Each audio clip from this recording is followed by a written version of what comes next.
Hi traders, I hope you've had a good week, good weekend, and I hope you had a really good week last week. There was definitely some increased volatility. We'll talk about that in a moment.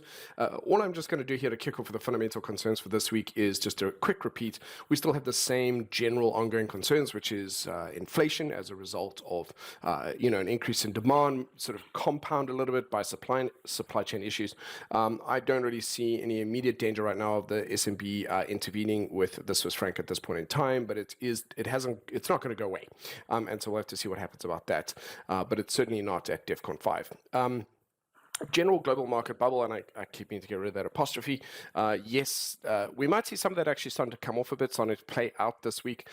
Concerns of just the markets being really kind of overvalued and needing a larger correction. We'll see how that goes. Look, in general, there's no change to any data that I could find that tells me what the updated inflation rate is at this point in time. It might be the same, it might be a little bit higher. We'll see how that goes. The lowest unemployment claims in something like 50 years out of the US. So there's definitely a boom happening in the US in terms of that. Income is improving, quality of life is improving. So actually the US, despite the fact that markets are a bit overvalued and there's fears of inflation, the inflation is really stemming from people actually spending more. And so therefore there's demand, and that's kind of pushing things up a bit. So actually not as opposed to people struggling and people defaulting on their loans or mortgages, which was really the case in 2008, 2009, doesn't necessarily seem to be the case at this point in time. So that's a good news. Okay, economic calendar. So really the big thing this week is going to be the non-farm, let's call it jobs numbers coming out on Friday, 1:30 UK time. Thursday, there's a little bit of talk out of OPEC, which might possibly have a bit of make the oil commodity or crude oil markets a little bit jittery. Okay, so that might add some increase in volatility there.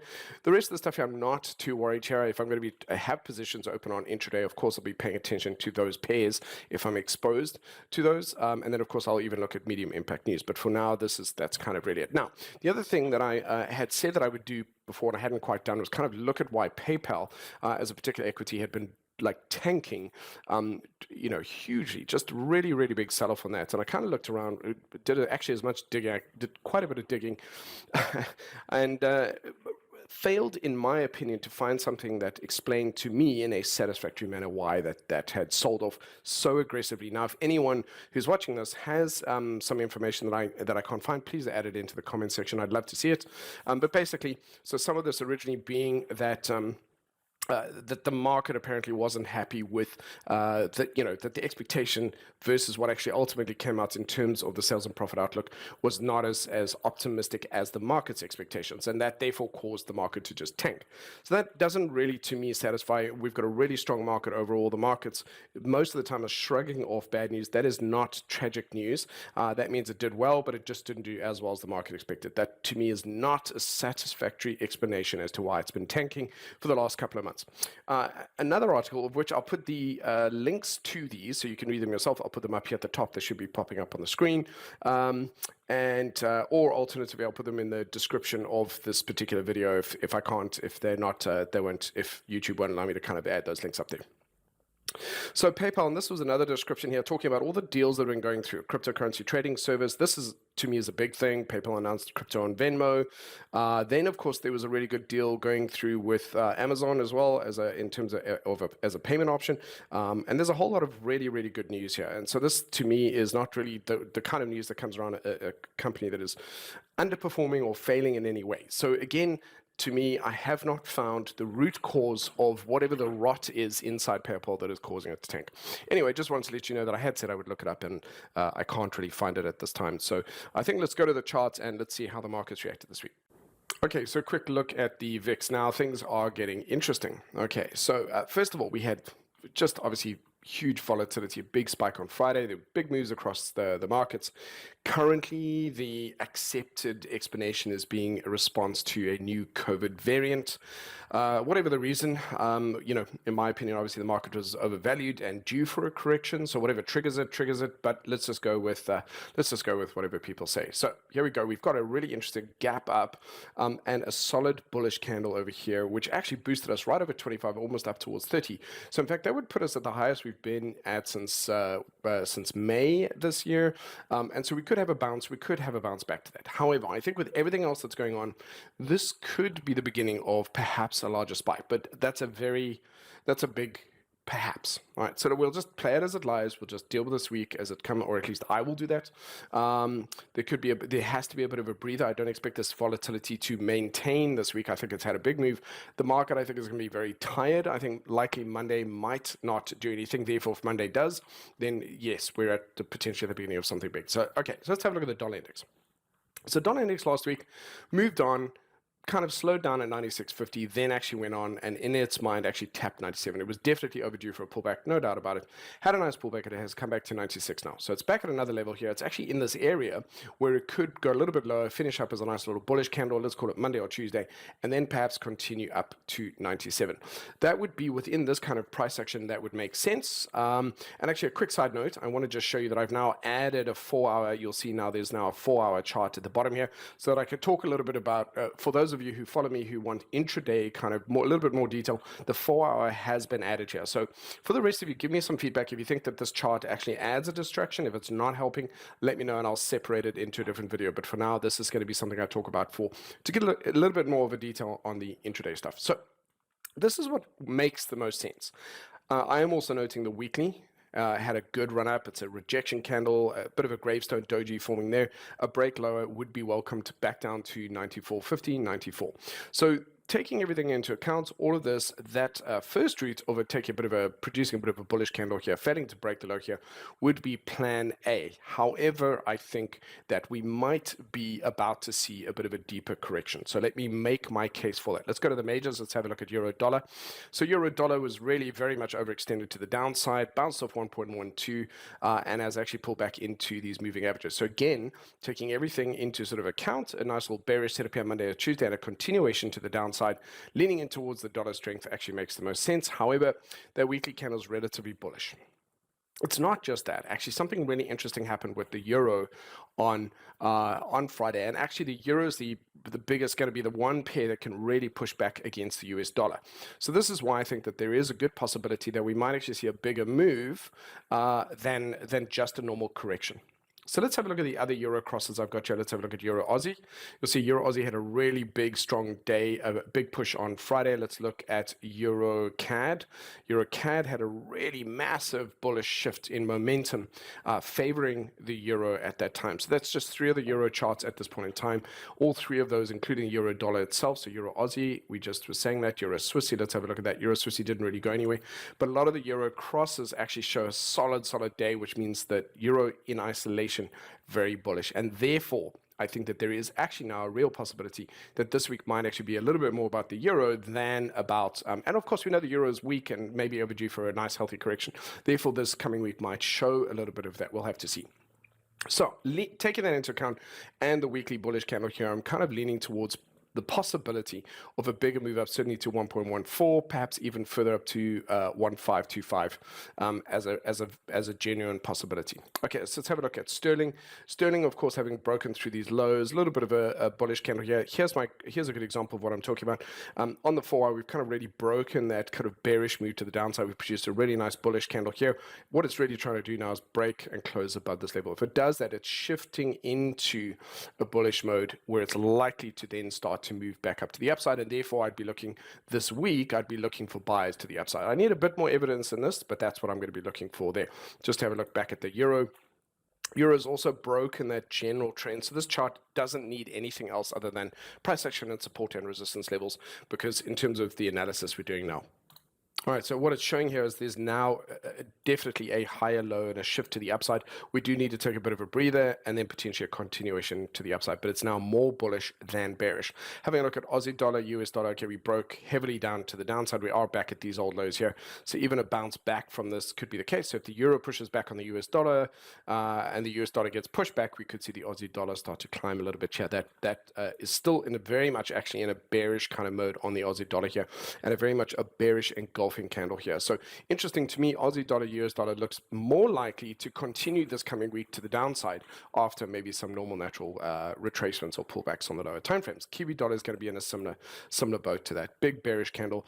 This level is key because if we do break down through there, we're going to see a continuation, obviously a lot further. So there's some conflicting information, but for me, it does look as though the euro has decided that it wants to climb a little bit, and that could impact those pairs. So let's look at dollar yen. Dollar yen is very messy. Let me explain why. Nice little uptrend here, then it kind of has a correction here, then it goes back into an uptrend and immediately corrects. A lot of this is screaming volatility, and actually when you look at that weekly, you can see that failure at 114.50 and 115. We can see that abject failure here. If we break below these lows, I would expect it to continue to the downside. So if we get that weaker US dollar, that might then support that idea. Even the monthly here now starting to show a little bit of depletion in that area, and therefore we might see moves low. So what I'll be looking for if I do decide to trade this, I'm probably now looking more to the downside than to the upside, but it's not my favorite chart anyway. Dollar Swissy, really big knock on the way back down, bearish weekly candle there. All of the supporting moves lower. Okay, all of those supporting moves lower in terms of dollar Swissy there. The monthly, not really. The monthly actually, although it's been knocked back, it could still close a little bit higher. But a lot of those to me looking now potentially, unless there's some unusual recovery at this exact level, I think that there could be a good chance it's going to continue low. So it's sitting right on the midpoint there. It could bounce back up or continue down. Let's see how that goes. It does need a little bit of rejection, but that's quite a big move there. Dollar CAD. So dollar CAD pushing back up to the upside here. It's doing a bit of a consolidation ahead of this level. This can often be seen as a lead up to a breakout. So possibly that really nice bullish monthly candle. At this point in time, dollar CAD almost looking that little bit more bullish than bearish, but I need to see it break up and hold above those levels to start looking for trades. At this point in time, unless there's a solid bearish rejection, then I start looking to the downside. This is the exact worst time to get in because it could go either way. Okay, so now moving on to the cross pairs of interest, and I'm going to do them in terms of kind of clustering them together. So pound Aussie, absolutely now, we've been talking about it for a long time now, of it kind of turning around slowly but surely, and absolutely I'm looking for buys. However, this really big move, I'm going to need a bit of a pullback, certainly halfway, maybe 57.32 before looking for buys, but that looking really great on those, on the intraday for those. So initially I'm going to be looking for some pullbacks. There might be some really brief short trades to the downside back into these levels, but then I'm going to become a buyer looking for bullish setups there. Pound Aussie is going to be the exact same thing. Okay, buy, a nice little exhaustion, showing some depletion, showing some, there might be Monday, might be some short-term trades back down to these levels, but actually in principle, I'm a buyer on this. That 4 hours bullish, daily is bullish, everything is now looking really bullish. That weekly has actually had its momentum broken. You don't know that just yet, but it's broken through that. It's not in an uptrend, but it's definitely more bullish than bearish. Okay, moving on to the Swissy crosses, looking nice and weak here on Euro Swissy. We have broken through this level. I spoke about the danger of the SMB. I'd have my ear to the kind of to the ground, listening to see if there's anything there. But just noting here that if we break through this, we've actually got another level down here at 0250, 1.0250 as a possible. So there could be some nice, decent trades to the downside there. That 4 hour showing some nice rejection where it is right now. And therefore, to me, any breaks of these lows on the lower time frame. So I'm trading the 15-minute time frame.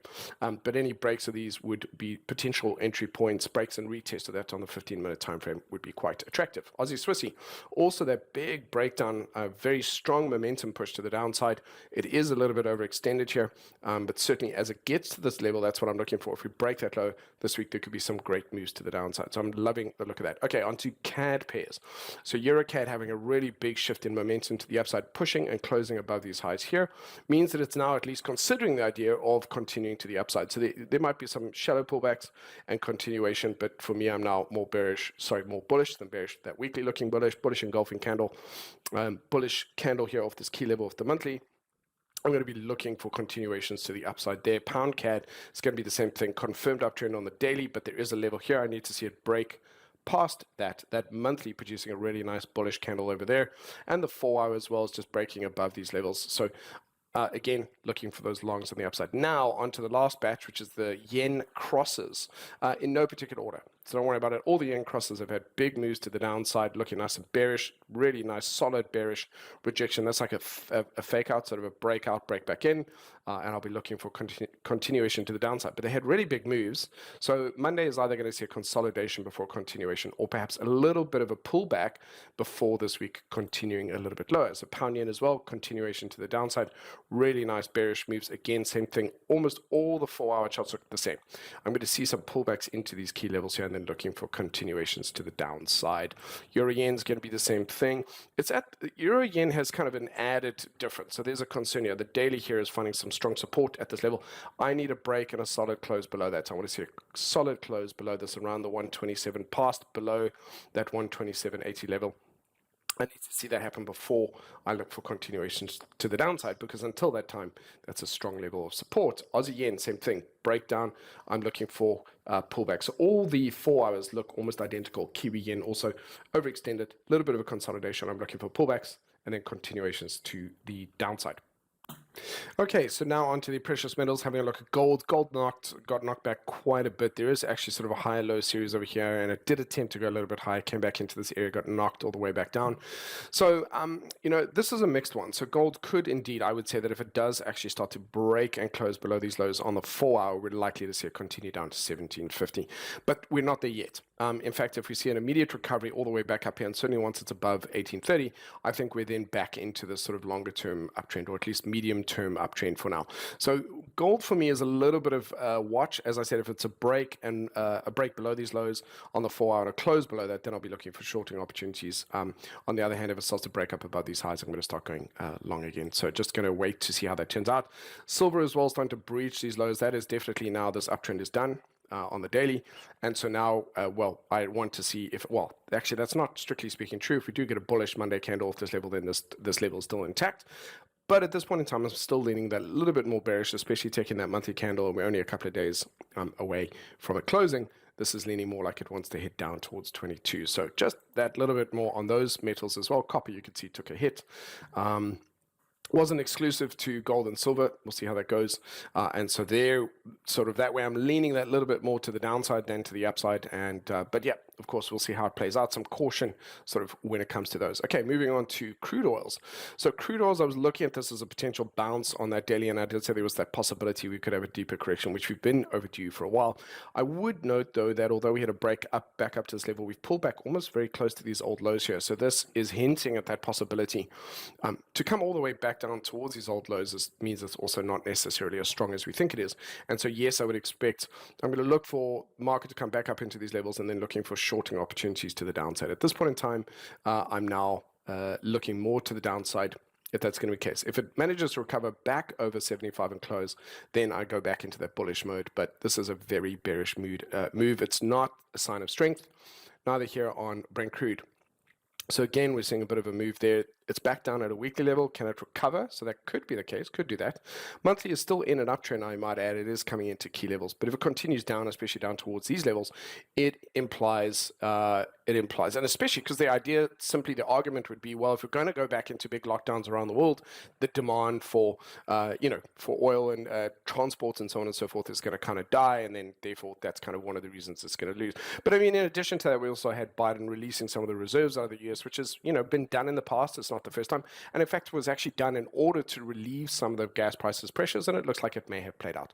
So that's why I bring up OPEC this week. I was going to say, Biden's been around. He's been in administration for 40 odd years. He's kind of seen all the tactics and strategies, and he's a relatively smart dude, even though most people think he isn't necessarily that. He's been around. He's seen it all. He's got some smart people around him. We'll see how that goes. At any rate, my point simply being that it does look as though it has appeared to work. We'll see how OPEC, how they feel about that, if they do anything to, we do have some concerns out of Saudi Arabia. Will they then withhold? So they want to push the demand back up. But at the same time, they just doesn't, the market has done what it has done. We'll see how that goes. Okay, sugar. So let's have a look at sugar. Sugar not going anywhere. I think last week there was a bit of a concern of mine. It's actually gapped down, back down towards the level of support. So at this point, I'm looking sort of more just that concern, that reaction, and that this one I was staying away from because it had no clear direction. And that is actually potentially the case. Still the case for this week at any rate. Coffee, as I said, I'm still bullish on that, looking for some nice pullbacks. This week we had a sort of a move back up to the upside and another pullback. I'm looking for that to continue. That monthly candle heading up towards 250 is going to be a bit of a problem. So if ultimately there's a really, really strong reaction in this area, 250 is right here actually, some big rejections and we break these lows, then I think we're likely to perhaps see the beginning of a weekly correction back down to these levels. We'll see how that goes. It is a bit overextended, so we'll have to take that into account. Okay, so wheat again, still bullish on that. We've pulled back, bit of a bullish candle over here. This weekly is starting to stall a little bit. It looks like it might want to be coming back down to 800. Overall, though, in most of these areas, it looks relatively bullish. Okay, so I'm not too concerned about it just yet. And so cotton as well, struggling here, failing. That failure there as well, that now just look, this is likely to come back and have a deeper correction. In fact, that monthly candle forming there implies that actually cotton might now be taking a deeper pullback down towards 100. So definite caution for me on the buying side of things there. Okay, now moving on to the global indices. So last week I spoke about as being, I had some concern, of course, about there being some corrections to the downside, and we did ultimately have that. And so here's we're not out of the woods yet, is basically where I'm going with this. We've just managed to kind of break to a few highs. We've come back down to these key levels. Are there still buys in the market? Absolutely. I do think there will be some bounces off these levels. And so shorting the markets is always a tricky thing because there's always buy orders sitting here, and so the market just bounces very quickly. But I don't think we're free and clear yet. Look at how that closed at the end of the day, ultimately closed right at the lows of it. I think it still wants to hit down a little bit further. We could see a bit more, it's possible, we could see a bit more of a free fall on Monday. However, usually what happens, or often what happens, is on the weekend people reconsider stuff, and so maybe they come out a little bit more optimistic. So to me, it's really just, I really want to see a couple of things this week. I need to see a bit of a recovery by the end of the week. And so I need that 4 hour to actually start to break up, back up above these levels. Sorry, I was doing some trading. There were some good trades to be had this week. It was actually a really nice week. So overall, now, but overall, the monthly is really the big concern here. When you start to look at some of the other ones, we are starting to edge towards that bearish rejection candle after these big bullish moves up. So early part of the week, couple of days to go, I want to see if we can close up as a bullish candle, but it is looking not that likely. We'll see how that goes. Just a big, this uptrend is now broken. The weekly trend is still intact. So back down to these levels could result in a nice bullish recovery on that. It could. However, if it just falls right through these major levels, then I'm going to start to retain that bearishness. This is a little bit of a head and shoulders potential shift in direction. And so this usually implies a move down at this point in time. It's going to head down towards these lows. So initially, and that'll close up then as a bearish rejection candle. So all of that is something to be interested about. Remember, we're still in a bull market. We're still in an uptrend. We're in an uptrend until we effectively start to break through some of these lows here and produce a lower high, lower low. So there's a long way to go before we are in a bear market. At this time, we're still bullish, and it definitely does not pay to jump the gun when it comes to these kinds of things. It's better for us to remain bullish until until that doesn't really happen. Then I spoke about the Russell, saying if it broke back into this range, that would produce a bearish kind of rejection here, and that would be a bit of a concern for me. So I want to see where we ultimately close this week. That'll be the close for November. Do we close near the lows? Do we close below that? Should we, and this to me would be a red flag, should we close right down below here, break outside of this consolidation to the downside and close there, that would be a massive red flag, but that isn't likely. It's a possibility, but it's not likely. So really what I'm looking to see, this has come back into the range. It should stay within that range. We'll see how that goes. The FTSE here, big drop to the downside, also bearish rejection candle off these similar highs here. And so all of this kind of hints at a possibility it's going to take moves lower. I want to be optimistic, but a lot of the price action here is hinting at bigger moves to the downside. The DAX, look at that gap down, closed down near the lows. A lot of this indicating, and of course that 4 hours still in a downtrend, lower highs, lower lows. It didn't even attempt to close that gap. Solid bearish weekly candle. This stuff, again, I want to see it recover so that these monthly candles don't close this way, but the price action is hinting at further downside, and there's only a couple of days to go. So it is kind of hinting at that. Okay, so let's have a look here. Euro stocks as well, similar type of thing. Gapping down solid. That was just a solid, big, large bearish candle. Heavy selling momentum. Heavy selling momentum on the weekly. All of that supports a greater likelihood the market is going to, might even just be at the beginning of heavy selling, actually. I'd really want to see it can continue. I don't mind if it has a heavy sell-off for the first few days and then a recovery and closes up to the upside. That would be great. All right, so that's the Nikkei. Nikkei hasn't gone anywhere anyway. It's still stuck within this range. And this is leading perhaps towards a small indecision candle, which could then lead to bigger moves at some other time. ASICs finishing up at that. Indecision candle, bearish candle, be interesting. If we close below these lows here, that would be also a very significantly bearish move. We've got a potential here for a lower low on the weekly, which would just bring that trend down, and that 4 hour also breaking through these levels of monthly and weekly levels of support. We'll see how that goes. So just extreme caution. In fact, actually just no trading. In my mind, no participation in the markets whatsoever. Wait until it decides what to do. Because if it's dropping to the downside, it's going to move fast. If it bounces off levels, it's going to bounce really quickly. I want it to calm down before I start looking for those opportunities. Okay, or experienced traders would know what to look for. Moving on to the equities of interest. So it's a long list today. I apologize, but there's a lot to talk about right now, I think. So actually, it was quite interesting. Royal Mail actually managed, I was impressed here, managed to break out through there and then come back down between those levels. So Monday was a little bit of a bullish finish, and then it kind of collapsed a little bit back below that. Overall, that was a pretty good U-turn that is produced here and looks relatively good. That monthly candle isn't over yet. So if this does end up closing as a rejection candle, we can expect more to the downside. However, if it holds here, that could be pretty cool. It'd be nice to see it kind of break out to the upside. So I would be looking for breaks above these highs here, which would be the break above Friday's high. All right, so then having a look at Amex. Amex, of course, here having tanked right down to that sort of daily support level. And so that, the big drop down, that weekly drop down as well, that monthly bearish engulfing candle at this time, all of this hinting at there's risk. Look, we saw the failure here. That's really the big thing. It just is unable to go any higher. It's stepping down now. So now what it's looking to see is, are there buyers in this area? So we'll see. We'll have to see how that goes. Again, okay, so having a look, ARC Innovation, we came down to the low here. I think we're still going to be testing those lows. Let's see. If I think, and I'm going to say this now, if we do manage to have a strong recovery by Friday, then that's great. But the risk is still in place. So what I mean by that is, let's say that we actually have a finish, we get a really strong finish across the board on all these markets by Friday, we are still struggling with the highs. In other words, our ability to climb higher, I think for now it's gone. I think for now it's gone until January or February potentially. We needed to let off some steam. The markets have been just going one way like crazy. We needed to do that. So even if we manage to recover, we're actually not out of the woods yet until the markets calm down and start breaking to new highs. That's my personal take on it. So this is really where I'm coming from. Okay, so Berkshire actually coped really well this week. Climbed, stayed up, high, low for the week. Failure to come down a little bit, but actually it's, again, so my case in point, or case in point of what I was just saying here, is its failure to break above these levels. It's not going anywhere. So Berkshire Hathaway held. It's relatively strong. Managed to do that. BP, bearish candle, still closing below the low of last week. Bounced up a little bit. You could see that monthly candle. So look at this. So sort of failure, then a bit of a let off some steam, and then a bit of closing above the highs. That's really good. That was actually the best one coming up to these old highs. But then when it went to break a new high, it closed down a little bit. So that's a bit of depletion, and then a move down. So there's buyers in this area, not a lot of them to speak of. So I don't expect much, but we are still in an uptrend over there. Let's look at Exxon.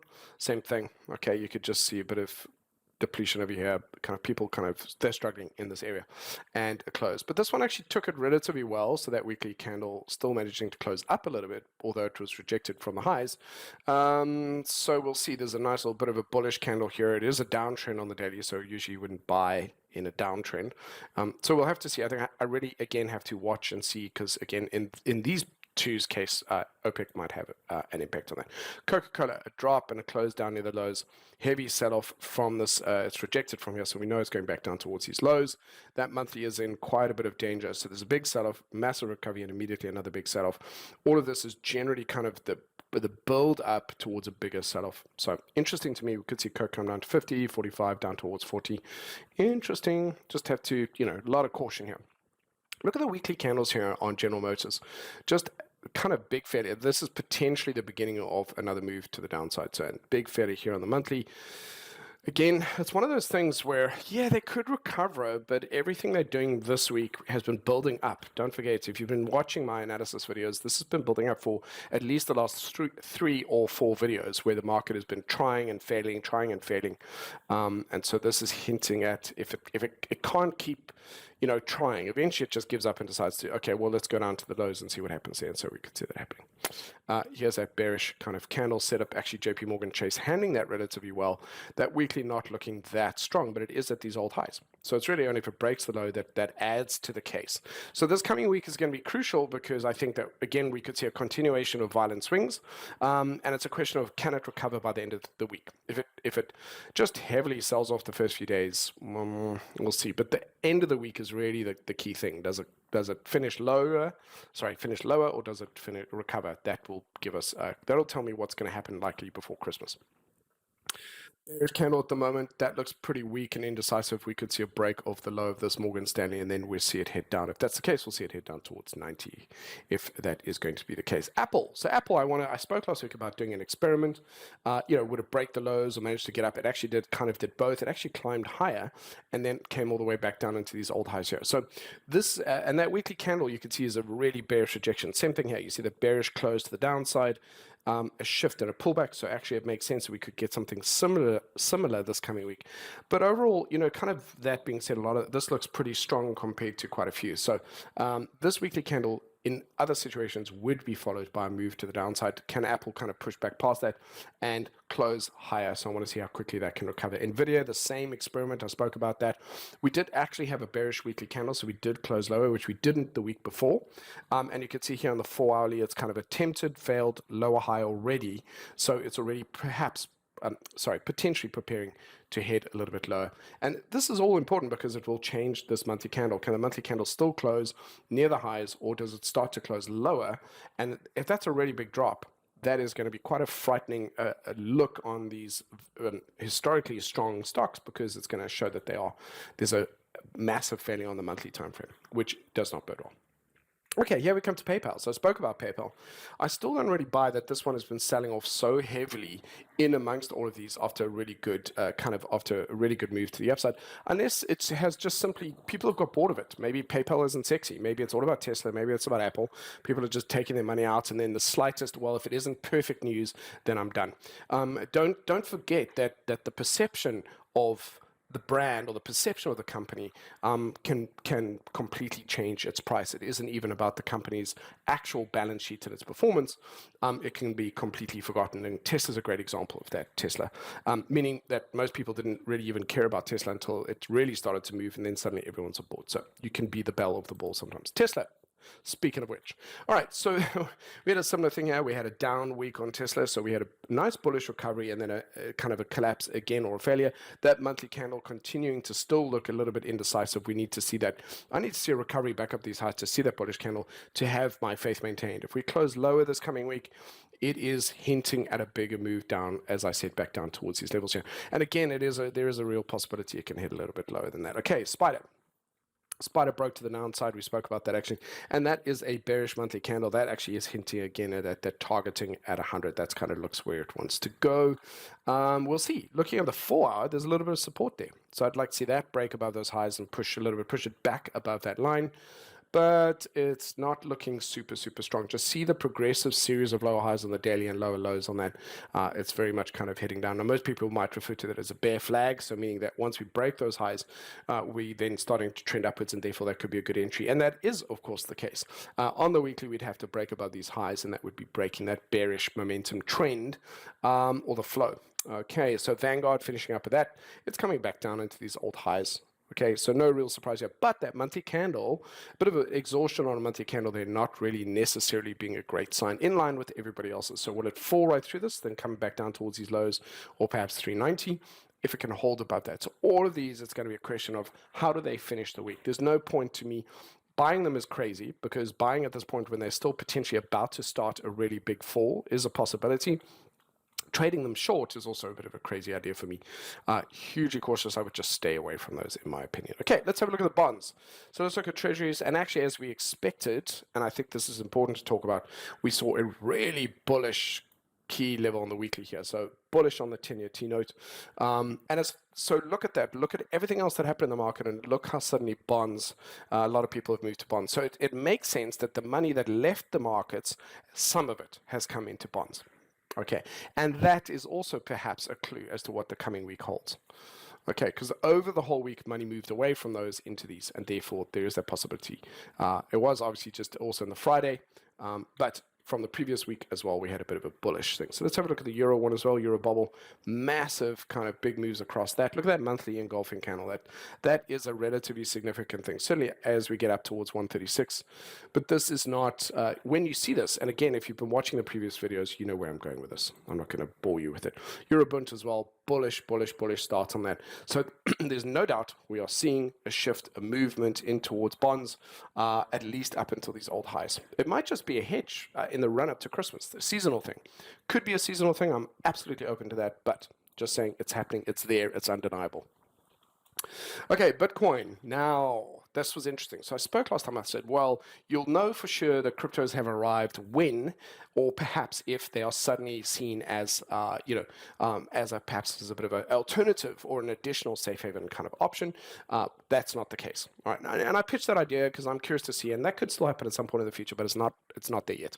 And actually, we saw a big, massive drop. Now, this is important because if we close really near the lows of this, and we've just managed to break past these highs, this level now becomes a real potential barrier, and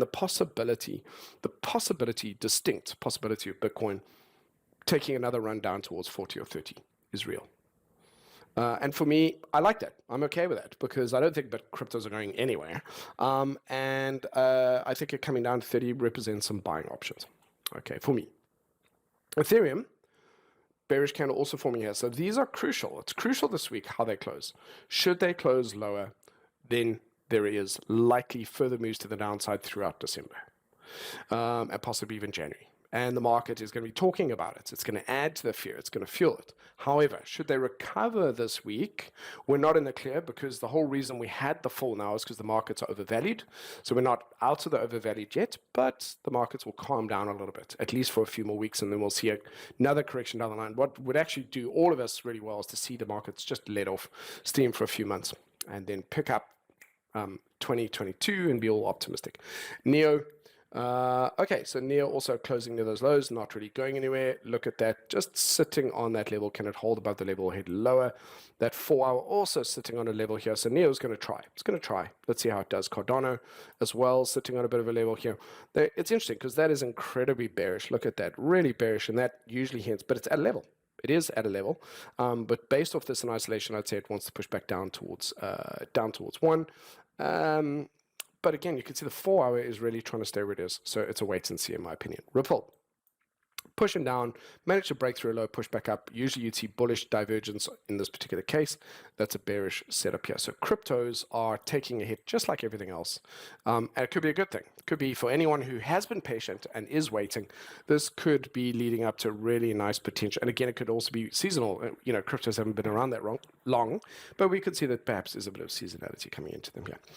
So nice little bearish closes down near these lows. But yeah, and again, look at this. It's sitting on that edge. So we could see a break a little bit lower. And again, that is not necessarily a reflection on cryptos in terms of what their purpose and usefulness is going forward. It could simply just be market money just moving out of the markets and maybe perhaps towards safe haven stuff. But again, we're seeing, and again, that would support the idea of that stronger dollar as well. So there's a lot of moving parts this week, and the market is a little bit on edge, and therefore I would exercise some caution. Strangely enough, I think that some of the best opportunities this week might actually lie with some of the currency pairs for day traders. For swing traders, I'm probably going to look at some of these commodities. I would be leaning a little bit more towards the commodities. And that's it. That's where I think those opportunities lie for this coming week for myself at the very least. And that's it. Traders, I want to wish you a wonderful week. I was speaking at Simon IX Media's event on Friday. It was absolutely fantastic. And it was so great to meet many of you there. Thank you very much. And of course, I've got another event coming up where I'll be speaking at sustainable investments. I'll post some information on that at the next week's webinar. So there we go. Thanks for sticking with me for 33, nearly 34 minutes. Have a fantastic week. Look after yourselves. Trust the process. Be patient and manage your risk extra hard this week.